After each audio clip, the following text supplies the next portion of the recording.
السميع العليم من الشيطان اللعين الرجيم بسم الله الرحمن الرحيم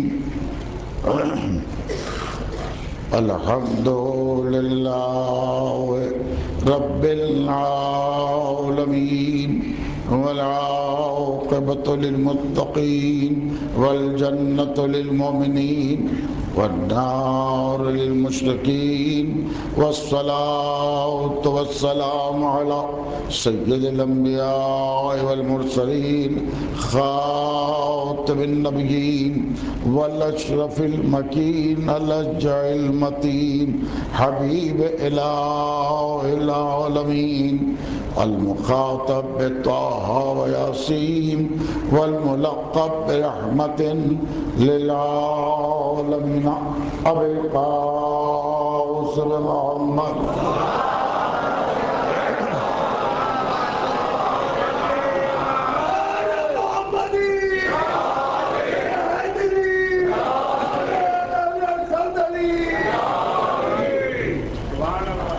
ولا سيما على ابن عمه وخليفته في أمته أمير المؤمنين ويعصوب الدين وقائد الغر المعجلين وقاتل المشركين ومقاتل الناكسين والمعرقين والقاسطين مصداق كل شيء أحصيناه في إمام مبين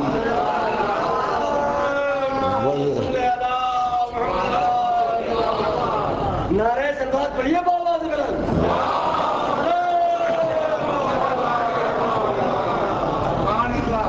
ويعصم الدين والإيمان وكلمة الإيمان باب الأمن والأمان السابق بالإحسان والشاهد بالإيمان كاسر الأصنام والأوثان الذي زوج على العرش بخير النسوان مصداق مرج البحرين يلتقيان والإمام المختار وقاتل المنافقين والكفار قسيم الجنة والنار والصاحب ذي الوقار مصداق قول النبي المختار لو أعطينا الراية غدا رجلا كرارا غير فرار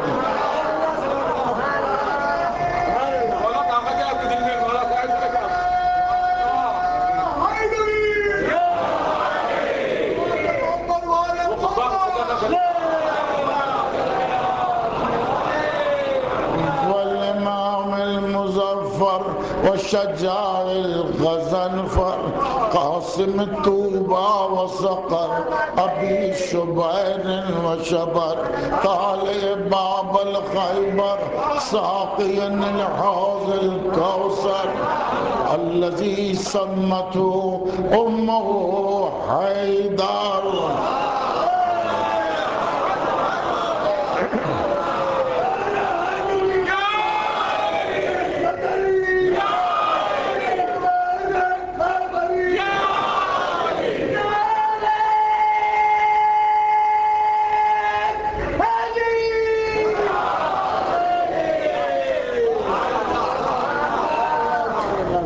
ومظهر العجائب ومظهر الغرائب ومفرق الكتائب ونقطة دائرة المطالب الذي حبه فرض على الحاضر والغائب أسد الله الغالب الغالب على كل غالب المطلوب لكل طالب إمام المشارق والمغارب مولانا مقتدانا وهادينا الإمام النجم الثاقب علي بن أبي طالب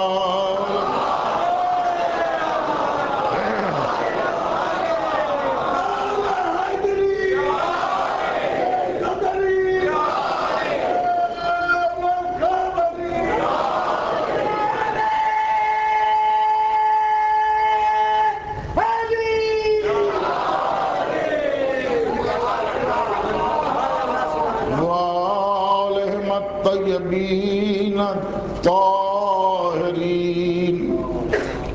ولعنة الله على أعدائهم ومنكري فضائلهم أجمعين من يومنا هذا إلى يوم الدين.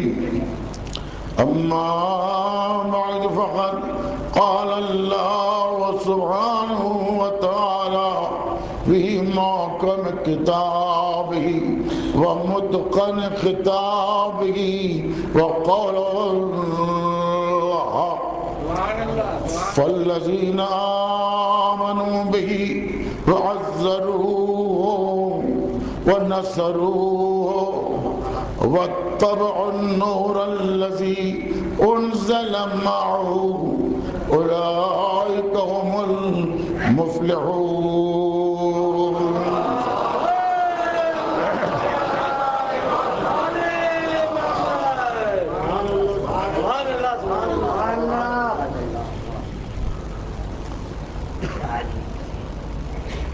گفتگو کے آغاز پر ایک اعلان کرنا بھول گیا تھا، وہ عرض کر دوں. یہ سابقہ کمالیہ ارجن کی جوڑی جو ہیں، جس میں حوض المیاں المہدی ہے، عاشقانہ المہدی کہتے ہیں اس کو، اس میں روزانہ اس مجلس کے فوراً بعد بلا فاصل مجلس ہو رہی ہے، جس میں حجت الاسلام مولانا معصوم حیدر صاحب قبلہ بیان فرما رہے ہیں. آپ حضرات سے شرکت کی گزارش ہے. بڑی پرانی مجلس سے اب حیدرآباد کے لوگ جانتے ہیں. ایک صلوات پڑھیں حضرات.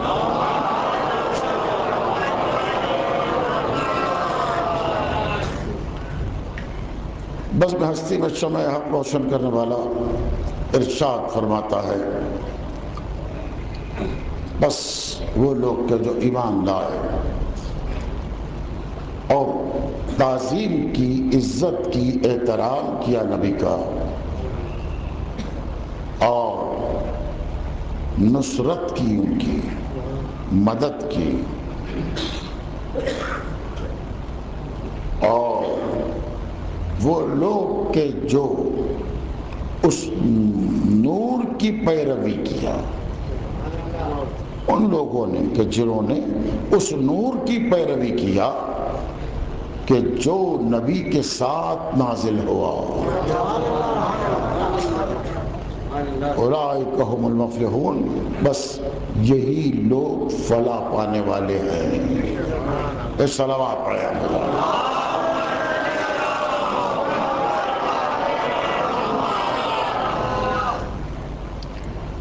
عزیزان ایمان، ہم اس آیت مبارکہ پہ مسلسل گفتگو کرتے ہوئے آ رہے ہیں، اور اس کے بہت سے اجزاء آپ کی خدمات عالیہ میں نے عرض کیے، آپ نے سماعت فرمائے، اور بہت کچھ باقی رہ گیا. اور 2 مجلسیں، اس میں ایک مجلس تو یہ موجود ہے، اس میں آپ تشریف فرمائیں، اور کل آخری مجلس ہے اس سلسلے کی، اور اس میں آخری کل مجلس ہوگی، بقیہ حصہ اس سے بیان کروں گا. آج جو چیزیں میں بیان کرنا چاہتا ہوں اس پر آپ غور فرمائیں. ہمارا موضوع ہے قرآن اور اسلامی تاریخ کے تقاضے. میں نے تاریخ کے تقاضے نہیں کہا، میں نے مسلم تاریخ کے تقاضے نہیں کہا، میں نے اسلامی تاریخ کے تقاضے کہا.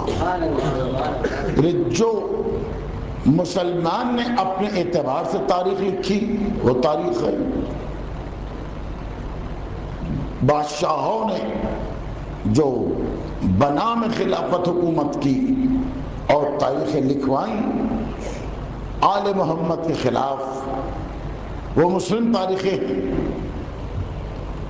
اور وہ تاریخ کہ جن میں اہل بیت کی عظمت کے خلاف کچھ نہ ہو، وہ ہے اسلامی تاریخ. اس لیے کہ اسلام بچانے والے بھی اہل بیت، اسلام کو عزت دینے والے بھی اہل بیت. دیکھیے سن 11 ہجری سے لے کر آج تک کہیں پر بھی غیر مسلم نے مسلمان اسلام کو تباہ کرنے کی کوشش نہیں کی، اسلام کو تباہ کرنے کی کوشش نہیں کی، اور جب بھی اسلام کو نقصان ہوا مسلمان ہی نے پہنچایا۔ یہ عجیب بات ہے، مسلمان جو رسول کا کلمہ پڑھتا ہے اس نے اسلام کو نقصان پہنچایا، اس نے قرآن کو نقصان پہنچایا۔ اب آپ دیکھیں، خلیفہ کے نام سے تخت پر بیٹھے ہیں لوگ،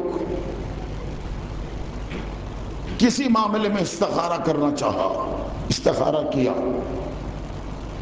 آیت سخت شدید نکلی، بد آ گیا استخارہ، جب آ گیا تو خلیفہ صاحب کو غصہ آ گیا اور اٹھا کے قرآن پٹک دیا، اور اس کے بعد اور غصہ نہیں تھما تو دیوار پہ لگایا اور ایک مرتبہ تیر پر تیر مارنے لگے۔ یہ کرنے والا مسلمان اور یہ قرآن، کس قدر یہ مسلمان بھی نہیں، مسلمانوں کا خلیفہ، یہ کیسے خلیفہ ہیں کہ جن کی نگاہ میں قرآن کی کوئی عزت نہیں؟ تو قرآن کا اہل بیت پر کتنی ذمہ داری ہے؟ یہ سب کے سب اکثریت اسلام کو مٹانے پر تلی ہوئی تھی، قرآن کو برباد کرنے پر تلی ہوئی تھی، اور اہل بیت کرام آگے بڑھے تھے، جو ہوتا ہے ہو جائے، اسلام کو بچا کے چھوڑیں گے، قرآن کو عزت باقی رکھ کے چھوڑیں گے،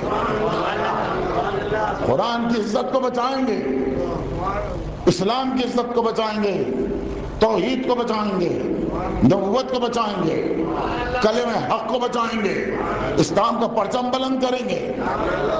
دیکھیں، حکومت ان کی، لشکر ان کے، عسکر ان کے، دولت ان کی، سب ان کی، ان کے پاس کچھ نہیں۔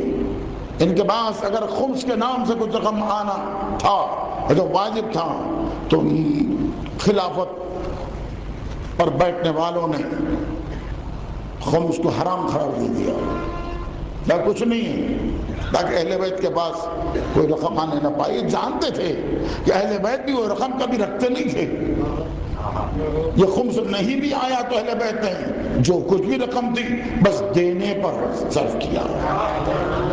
سخاوت تو ان کے گھر سے چلی ہے۔ تو اب یہ سمجھ رہے تھے یہ تو بڑے سخی ہیں، یہ جب سخی ہیں تو لہذا سخاوت کریں گے، سب کے دل یوں بھی پلٹ جائیں گے، اور جب آئیں گے تو کچھ کلمات بھی سنیں گے، یہ تو علم ہی رکھتے ہیں، علم سے زمانہ متاثر ہو جاتا ہے، ہم کب تک ان کو بہکا کے رہیں گے؟ تھوڑی دیر میں یہ اپنے گفتگو سے پلٹا لیں گے۔ یہی بات تھی جب سب مل کے بھی اگر جب مسجد میں جمع ہوتے، ہم مسجد نبوی ہو یا کعبۃ اللہ ہو یا مسجد کوفہ ہو یا کہیں پر بھی ہو، یہ سارا مجمع جمع ہوتا، سب کو جو من میں آیا کہتا، لیکن جب ایک وہ ممبر پہ جاتا کہ جس کو خطیب ممبر سلونی کہتے ہیں، اور ایک مرتبہ کہتا سلونی قبل ان تفتدونی، پوچھتے مجھ سے قبل اس کے کہ تم مجھے گم کر ڈالو، فإن بین جنبی علوما کثیرا کالبحار الزواخر، اس لیے کہ میرے پہلوؤں میں علوم کے وہ ذخائر سمندر ہیں جن کا کنارہ نہیں ملتا۔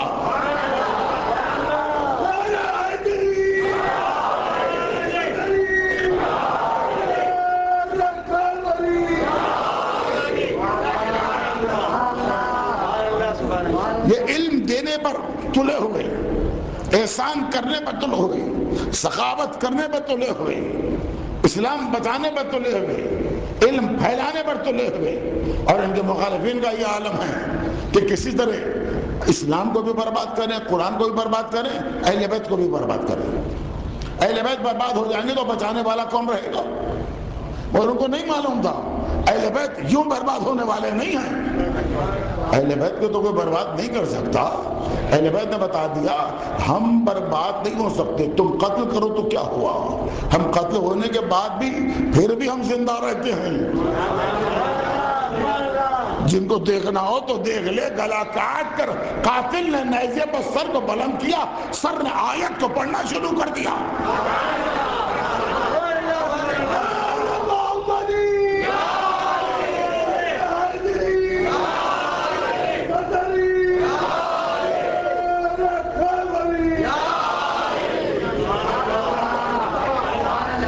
اصحاب الکہف ورقیم کانوا من آیاتنا عجبا، قرآن کی آیت پڑھ رہے تھے، حسین نو کے نیزہ سے پڑھ رہے تھے، بتلا رہے تھے تخت خلافت پر بیٹھ کر کسی آیت کی تلاوت کرنا اور ہے، حافظ قرآن بن کر آیت پڑھ لینا اور ہے، لیکن سر کٹنے کے بعد نو کے نیزہ پر جا کر آیت پڑھ دینا اور ہے۔ آیت پڑھ کے نو کے نیزہ سے میں پوچھو حسین نو کے نیزہ سے آپ نے آیت کیوں پڑھی، قرآن کی تلاوت کیوں کی؟ تو دنیا کو میں بتانا چاہتا تھا میں بہت چھوٹا بچہ تھا، میں توجہ چاہتا ہوں، میں چھوٹا بچہ تھا، میں نانا کے پہلو میں تھا، لیکن میں نے اپنے کانوں سے سنا لوگوں نے گستاخی کی اور میرے نانا کو کہا ان الرجل یحجر حسبنا کتاب اللہ، اس شخص کو ہذیان ہو گیا ہے، چھوڑ دینے کے قابل ہے۔ میرے نانا کے ذہن پہ چپا کیا، میرے نانا کو مجنون کہہ دیا، میرے نانا پر ہذیان کی نسبت دے دی، یہ بہتان لگایا۔ میں جواب دینا چاہتا تھا، منزلیں ڈھونڈ رہا تھا، کہاں یہ جواب دوں؟ میرے بابا کی شہادت ہوئی، موقع نہ ملا، میرے بھائی کی شہادت ہوئی، موقع نہ ملا، مدینے میں نے کوشش کی، موقع نہ ملا، مکے میں کوشش کی، موقع نہ ملا، کربلا میں آنے کے بعد مجھے موقع ملا، جب موقع ملا تو میں نے نو کے نیزہ پر اس وقت تلاوت کی جبکہ میرا سر کٹ چکا تھا، میں نے نو کے نیزہ پر تلاوت کر کے بتایا آل محمد کو سمجھو، ہمارے گھرانے کو سمجھو، ہمارا سر بدن پر ہے یا نیزے پر ہے، ہم قرآن سے کبھی جدا نہیں ہوتے۔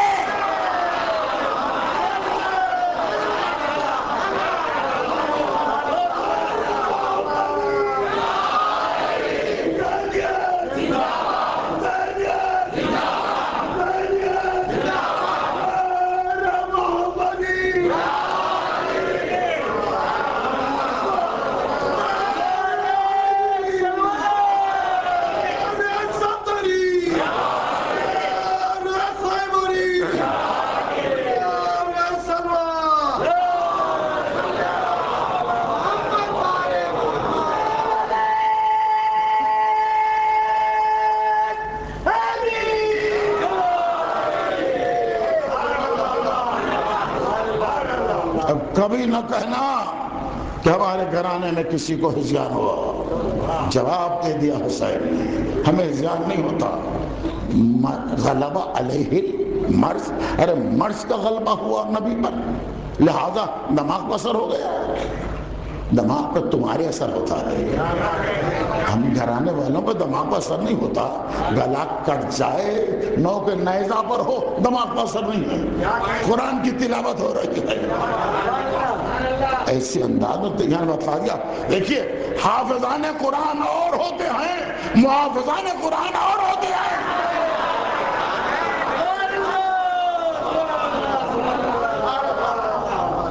یہ حافظان قرآن اور ہیں، محافظان قرآن اور ہیں، یاد رکھیے دونوں کا فرق ہے، کہاں سے چلے ہیں۔ جو قرآن نازل ہونے کے بعد قرآن کی تلاوت کرے، قرآن نازل ہونے کے بعد جو قرآن کی تلاوت کرے وہ ہے حافظ قرآن، اور جو قرآن نازل ہونے کے پہلے قرآن کی تلاوت کرے وہ ہے محافظ قرآن۔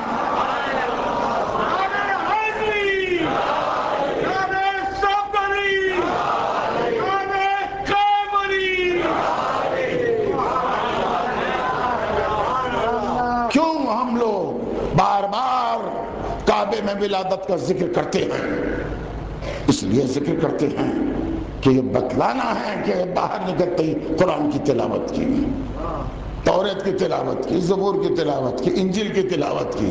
ممکن ہے کوئی کہے کہ یہ کتابیں تو نازل ہو چکی، جناب نازل ہو کہ نہ ہو، یہ 3 دن کا بچہ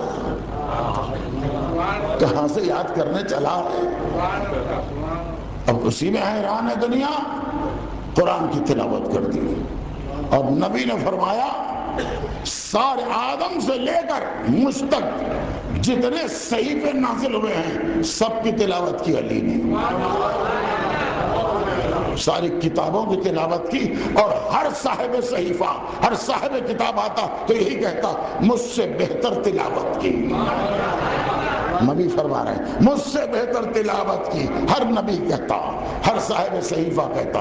مولا کائنات نے تلاوت کر کے بتایا کہ دیکھو علی وہ نہیں ہے کہ جہاں یہاں آ کر علم کی بھیک مانگے، میں علم لینے نہیں آیا ہوں، علم دینے کے لیے آیا ہوں۔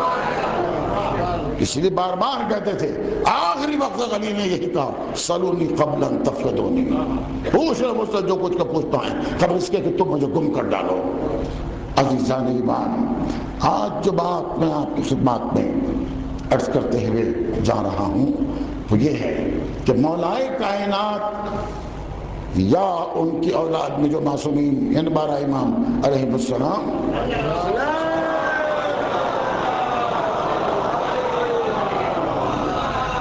کوئی ایک بھی ایسا نہیں ہے کہ جس نے دنیا میں آ کر تعلیم حاصل کی ہو، وہ سب علم لے کر آئے تاکہ دنیا کو معلوم ہو جائے کہ ہمارا سلسلہ معدن علم ہے، معدن علم کا سلسلہ ہے، ہم سے علم نکلتا ہے، ہم علم لے کر آتے ہیں، دنیا میں آ کر نہیں پڑھتے، ہم یہاں پڑھنے نہیں آئے ہیں، ہم پڑھانے آئے ہیں، آئے ہیں اہل بیت، اور برابر دنیا کے سامنے یہ قرآن کو پیش کرتے رہے، اس کے عمل کو پیش کرتے رہے۔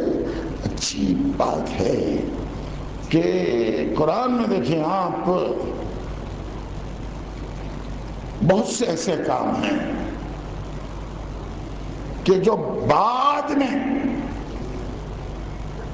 قرآن میں احکام نازل ہوئے بتلائے گئے، بعد میں حکم ہوا،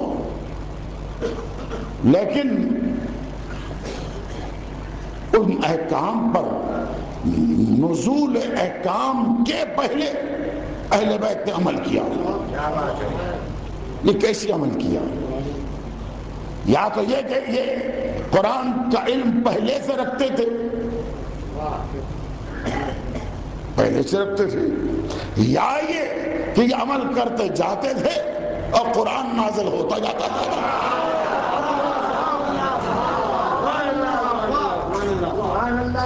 یہ تو 14 معصومین کی بات ہے۔ اب اس خاندان کو دیکھیں، رسول کے دادا کا نام عبد المطلب، عبد المطلب رسول کے دادا ہیں نا، ان کے زمانے میں دیکھیے کیا کیا چیزیں رائج کی حضرت عبد المطلب نے اس زمانے میں۔ تاریخ کہہ رہی ہے، واضح تاریخ ہے، اشارہ قرآن نے بھی کیا ہے، بتایا ہے۔ اس زمانے میں یہ رائج تھا کہ کعبے کے اطراف لوگ برہنہ ہو کر ناچا کرتے تھے، پھیلا کرتے تھے۔ منبر بس اس حد تک اجازت دے رہا ہے، اس سے آگے میں نہیں آگے بڑھ سکتا۔ جو حال تھا ان عربوں کا، اب کعبے کے اطراف کیا نہیں کرتے تھے، جو منوایا، جیسی سیٹیاں بجانا، گڑبڑ کرنا، آواز کرنا، چیخ پکار کرنا، یہ سب کعبے کے پاس۔ اس کے بعد کوئی لفظ ایک صرف کر لیجئے، ہر غیر شریفانہ حرکت وہاں ہو رہی تھی۔ سب سے پہلے عبد المطلب نے کہا، کعبے کے پاس سیٹیاں نہ بجاؤ، گڑگڑ نہ کرو، طواف کے سلسلے میں جتنے چاہے طواف نہ کرو، نہ جتنا کم کرو، 7 طواف واجب کر رہا ہوں۔ عبد المطلب رسول کے دادا، ابھی نہ رسول آئے ہیں نہ قرآن آیا ہے، 7 طواف واجب کر رہا ہوں، 7 مرتبہ صحیح واجب کر رہا ہوں۔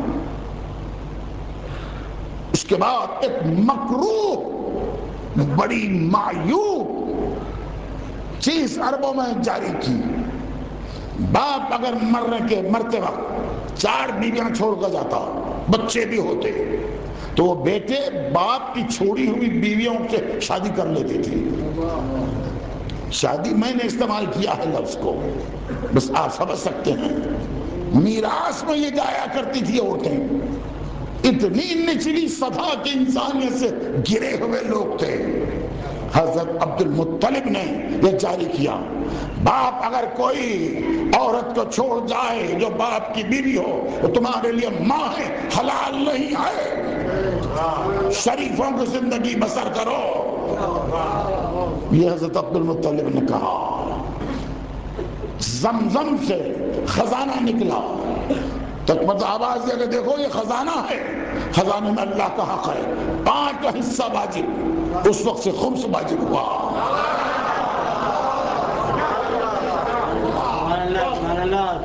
اب جب تک خمس کا وجوب ثابت رہے گا کوئی نہ کوئی تو پوچھے گا کب سے ہے؟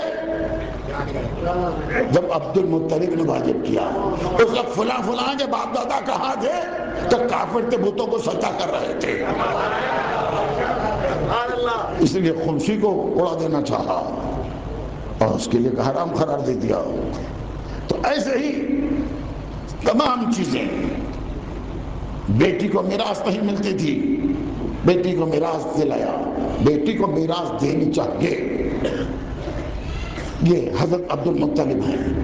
یہ ساری چیزیں حضرت عبد المطلب نے جاری کی، قرآن نازل ہوا یہ ساری چیزوں کو جاری کیا، جو عبد المطلب نے کہا سب واجب کر دیا قرآن نے، رسول نے آ کر سب کو واجب کیا۔ تو اب آپ بتائیں، نازل نہیں ہوا تھا قرآن، لیکن وہ جن چیزوں کو زبان سے ادا کیا قرآن نے اس کو جاری کر کے بتایا۔ یہ کافر نہیں ہے، کافر کی سیرت پر عمل کرنا جائز نہیں ہوتا، یہ ایسے مومن ہے کہ جن کی سیرت پر عمل کرنا قرآن کے نزول کے پہلے قرآن پر عمل کرنا ہے۔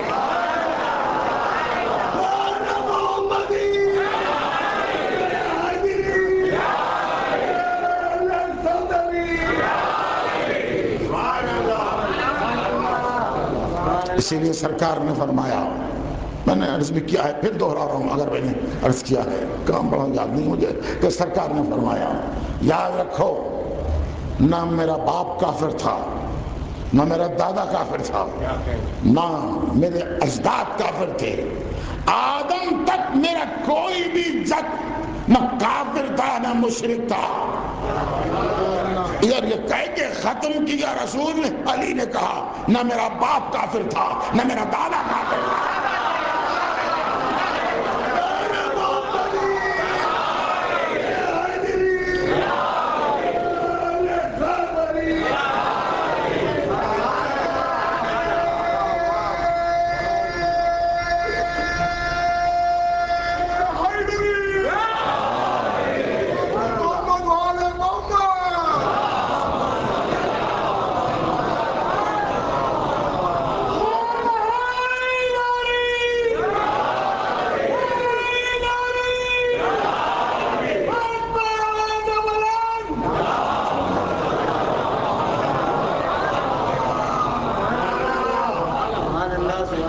رسول فرماتے ہیں میں معراج میں گیا، ایک مقام پر دیکھا 4 نور بہت چمک رہے ہیں، ایسے کہ ہزاروں آفتاب ان کی خدمت میں آ گئے۔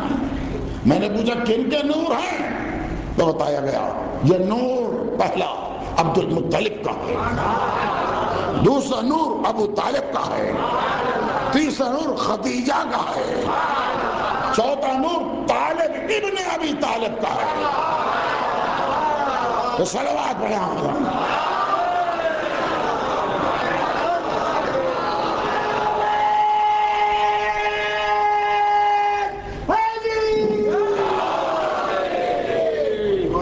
عجیب بات ہے، اس سب کو چھوڑ کر آخر میں لوگ کہنے لگتے ہیں کہ علی کے بابا کافر تھے، علی کے بابا کافر تھے۔ بس یہی خطا تھی نعوذ باللہ علی کے بابا کی کہ وہ علی کے بابا تھے۔ علی کی دشمنی تھی جو علی کے بابا سے نکالی جا رہی تھی، یہ تھی کی بات نہیں، تازہ پھر ایک کتاب میرے پاس آئی، نعوذ باللہ کہا ہے کہ ابو طالب یقیناً کافر تھے۔ اس دور سوچئے، اس دور میں آپ محسن اعظم کو کافر کہہ رہے ہیں، تو یہ کہا جائے گا نا دنیا والے یہ بڑی احسان فراموش قوم ہے، اپنے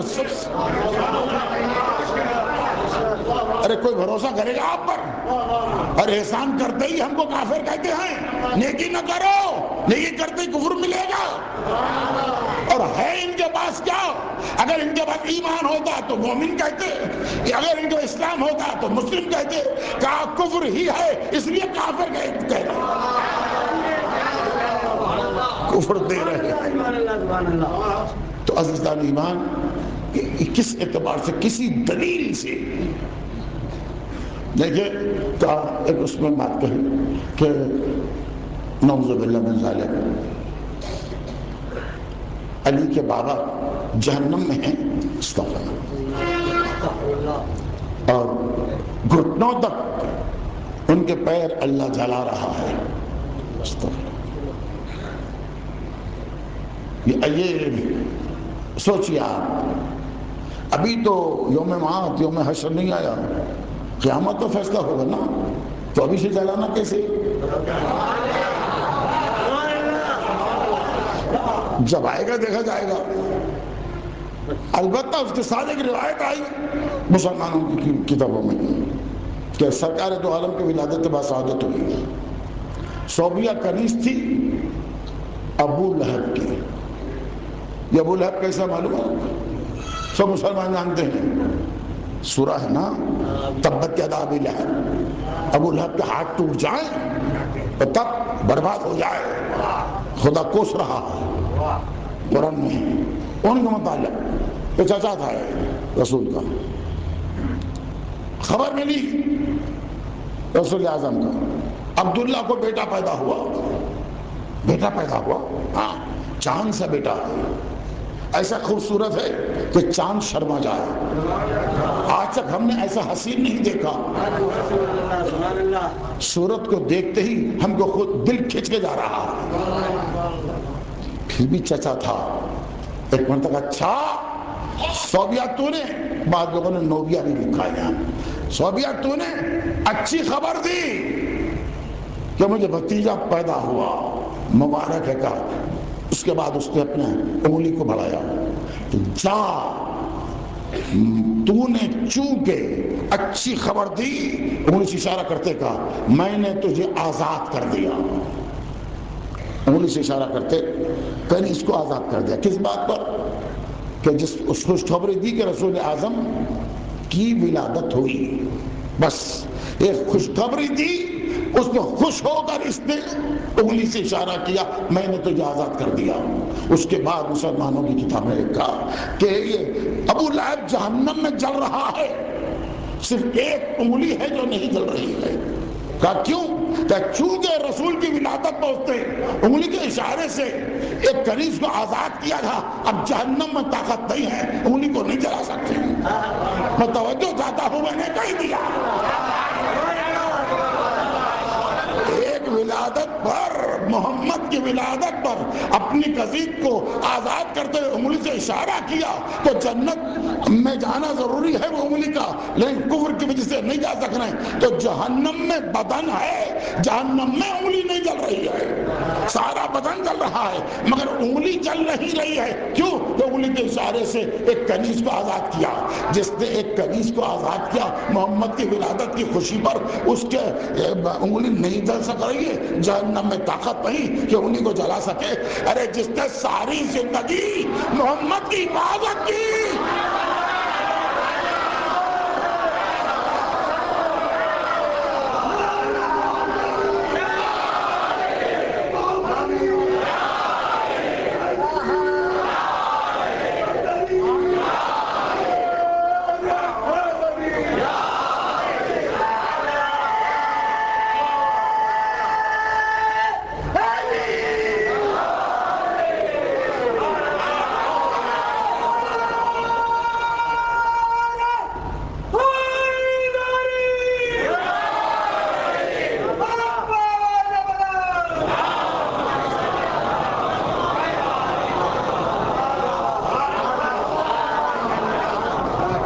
زندگی گزر گئی سرکار کی حفاظت کرنے پر، اور یہ کہ جو ہوتا ہے ہو جائے، تجارت کو ختم کر دیا، حفاظت کرنی ہے. برسوں تک حضرت ابو طالب رات کو سوئے نہیں. کبھی اپنے بستر پر سلاتے رسول کو, کبھی اپنے بیٹے کے بستر پر سلاتے, آدھی رات کو دوسرے کے بستر پر سلاتے, رات بھر بستر بدلتے رہتے تھے. پوچھا آخر آپ ایسا کیوں کر رہے ہیں؟ کہ میں چاہتا ہوں کہ محمد اللہ کی امانت ہے, وہ بچ جائے. اگر کوئی قتل کرنے آئے تو سمجھ کے آئے کہ اس بستر پہ ہے, وہاں بیٹا رہے گا, میرا بیٹا قتل ہو جائے گا, قتل ہو جانے دو, مگر محمد بچ جائے. محمد کو بچانے کا انداز دیکھ رہے ہیں آپ, یا دوسری لفظوں میں کہوں, محمد کی حفاظت کی ترکیب. ابو طالبی ترکیب کیا ہے کہ بستر پر سلا کے بچے بیٹے کو محمد کی جان بچائیں. اللہ کو اتنی پسند آئی, شب ہجرت کہا ابو طالب کے بیٹے کو, اے علی تم سو جاؤ.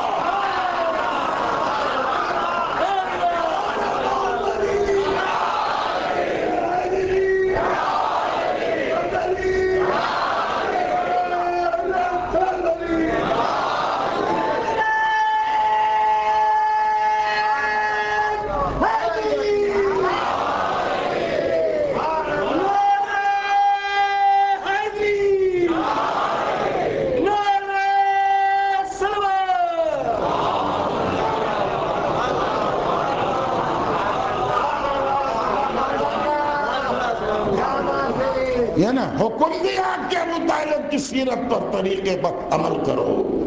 نبی نے عمل کیا.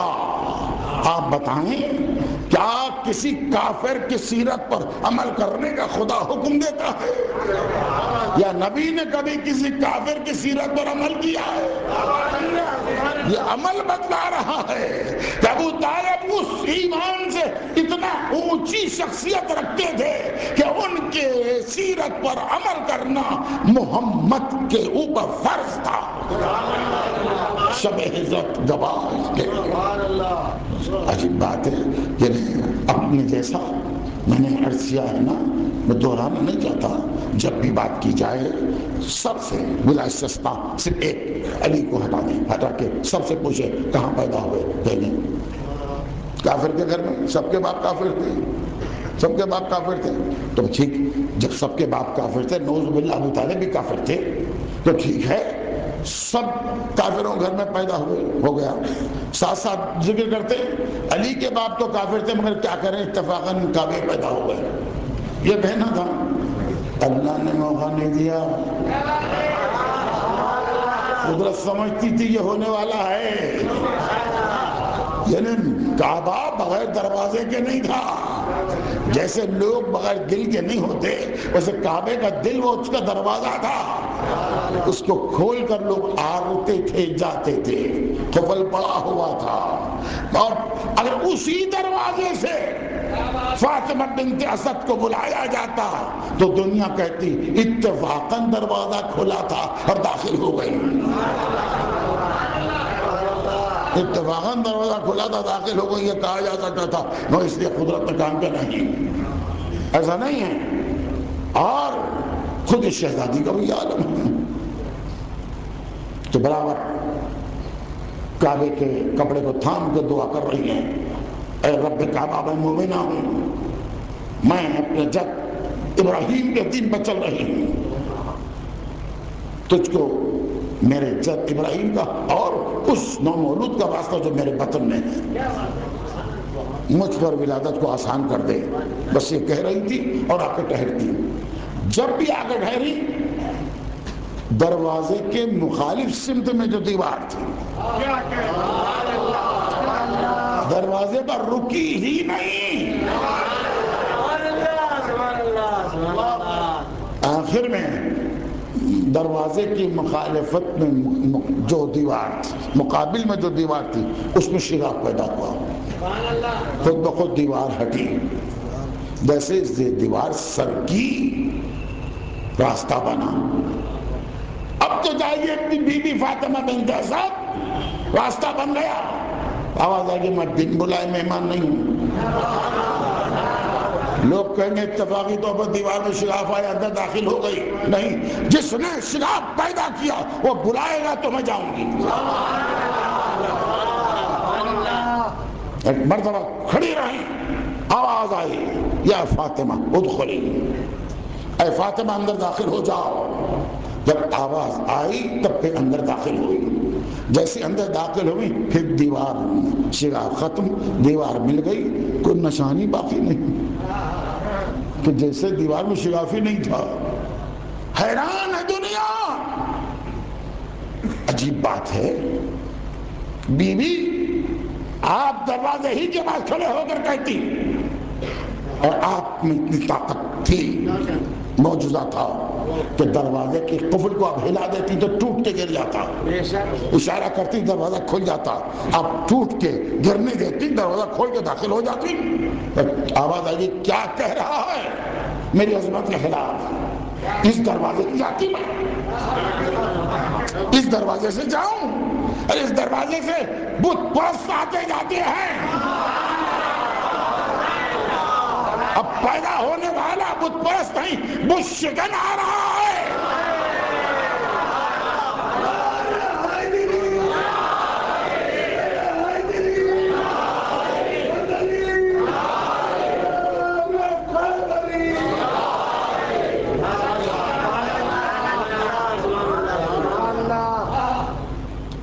داخل ہو گئے، 3 دن کعبے میں رہی شہزادی، 3 دن کعبے میں رہی، وہاں ولادت باسعادت ہوئی۔ 3 دن کے بعد اسی راستے سے پلٹی، پھر شگاف پیدا ہوا، اور فاطمہ بنت اسد اپنی گود میں بچے کو، اپنی گود میں خدا کے شیر کو لے کر چلے۔ رسول سامنے کھڑے ہیں انتظار کرتے ہوئے، یا رسول اللہ کس کا انتظار کر رہے ہیں؟ آپ کہیں گے میں امام اول کا انتظار کر رہا ہوں۔ ابتدا ہی میں مسئلہ صاف کر دیا، میں امام اول ہو، میں رسول ہو کے امام اول کا انتظار کر رہا ہوں، تو امت رسول ہو کے امام آخر کا انتظار کر رہا ہوں۔ مگر میں ایک جملہ عرض کرنا چاہتا ہوں، کعبے میں علی کی ولادت ہوئی، کعبے میں بڑا اندھیرا تھا، علی کے آنے سے بڑی روشنی آئی۔ تاریخیں تو بتاتی ہیں کہ آسیہ حوا آئیں، مریم آئیں، آسیہ آئیں، سارہ آئیں، صفورہ آئیں، یہ بیوی آئیں، کوئی ایک روایت نہیں آئی کہ کوئی چراغ بھی آیا، کوئی شمع بھی آئی۔ ارے یہ نور مجسم جب آیا چراغ کی کیا ضرورت؟ ایک جملہ سن لیجئے، یہ اپنے شیعوں کے لیے، یہ جملہ آپ کے لیے تحفہ ہے۔ ارے وہ کہ جس نے آ کے کعبے کے اندھیرے کو روشن کر دیا، اندھیرے کو دور کر دیا، وہ قبر میں میت کو اندھیرا رہنے کیسے دے گا؟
شیعوں کی اپنے چاہنے والوں کی قبر میں آ کر اندھیرا رہنے دے گا؟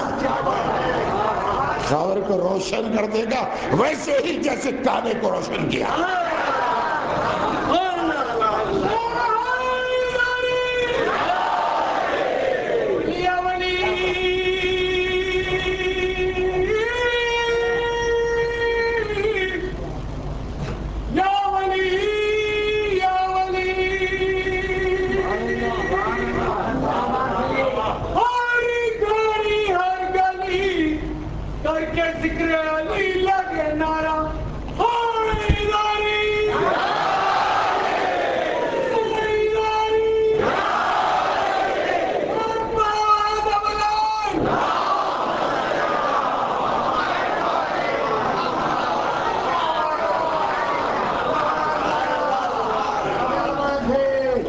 علی کا معاملہ ہے، نعرہ حیدری بھی ہے، یہ تو چھوٹ نہیں سکتا ہم سے.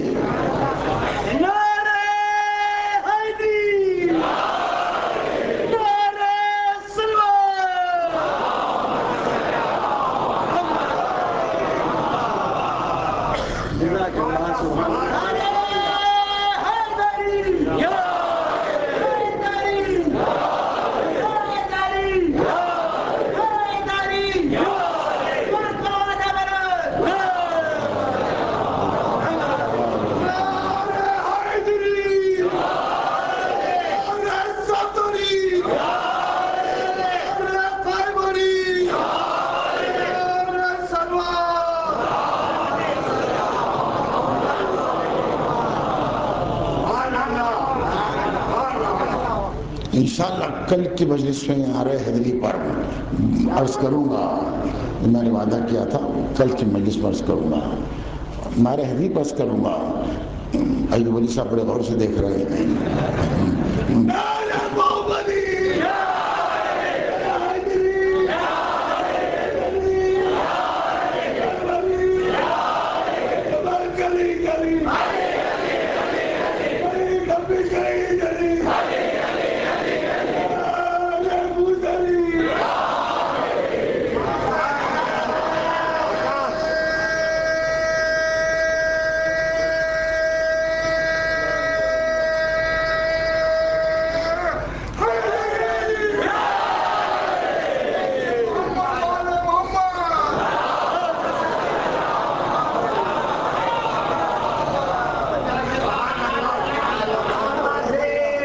عزیزان ایمان، یاد رکھو علی کو نہ چھوڑو،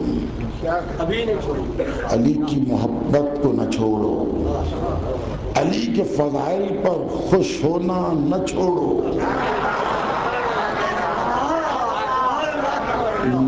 علی کا نام لیتے ہی مسکرانا نہ چھوڑو. یہ بڑی عبادت ہے، یہ بہت بڑی عبادت ہے. عبادت کا شرف مل گیا، یہ ہمارا مقدر ہے کہ مل گیا. اور پھر دعا ہے کہ یہ شرف ہم سے نہ چھوٹے. سب سے اہم بات ہے یہ شرف ہم سے نہ چھوٹے. حضور اختتام کی طرف تقریب کو لاتے ہوئے یہ عرض کروں، شاید عرض بھی کیا ہے اور پھر عرض کر دوں اگر عرض کیا ہے. یاد رکھیے شیعہ باپ کے اولادوں کہہ کر ناز نہ کیجیے، شیعہ ماں کا دودھ پیا ہے کہہ کے ناز نہ کیجیے، شیعہ ماں کی اولادوں کہہ کر ناز نہ کیجیے، بلکہ شیعت پر دم توڑیے، یہ ناز ہے.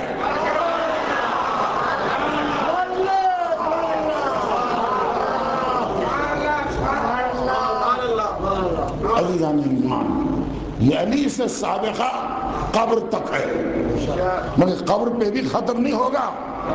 ابھی دیکھیے میدان محشر میں علی، اعراف میں علی، میزان کے موقع پر علی، حشر نشر میں علی، خصیم النار والجنہ علی. ابھی ایسا نہیں ہوگا کہ جنت میں بھیج دیں، نہیں، جنت میں لے کے جائیں گے.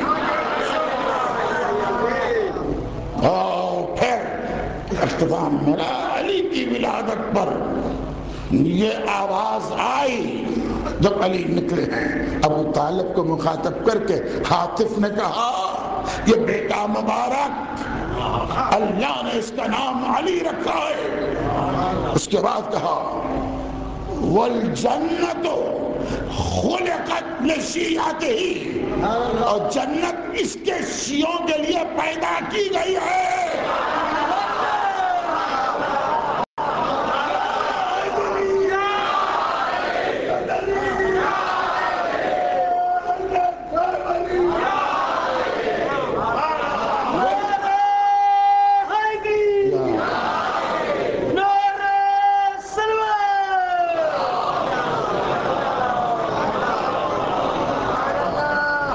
والجنت خلقت لشیعتہ والجہنم خلقت لأعدائہ، جہنم ان کے دشمنوں کے لیے پیدا کی گئی۔ ولادت ہی پر یہ اعلان ہو رہا ہے۔ اب غور کر رہے ہیں آپ، تو اس سے محبت دل میں رہے، بس علی علی کرتے ہوئے دنیا سے جائیں۔ لاکھ دنیا والے کہیں علی نہ کہو تو بس ان کے جواب میں آپ غصے میں نہ آئیں، آپ اپنے ٹیمپر کو لوز نہ کریں۔ کوئی کہے علی نہ کہو تو جواب میں کہیے یا علی۔